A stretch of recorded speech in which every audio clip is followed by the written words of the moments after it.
কি খাচ্ছ? বাঁধাকপি দিয়ে আজকে মুড়ি। কালকে একটুখানি বাঁধাকপির তরকারি ছিল, সেই বাঁধাকপিটা নিয়ে নিয়েছি। আর এই যে সাথে হচ্ছে কাঁচা লঙ্কা আর হচ্ছে পেঁয়াজ। তো চলো একবার খেয়ে দেখাই কেমন হয়েছে, ভাল লাগে।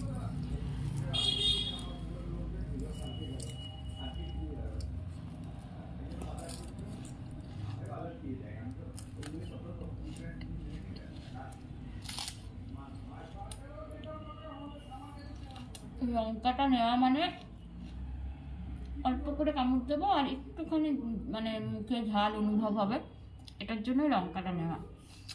যে এমন নয় যে পুরো লঙ্কাটা কিন্তু খেতে পারবো, তা কিন্তু নয়। হ্যাঁ,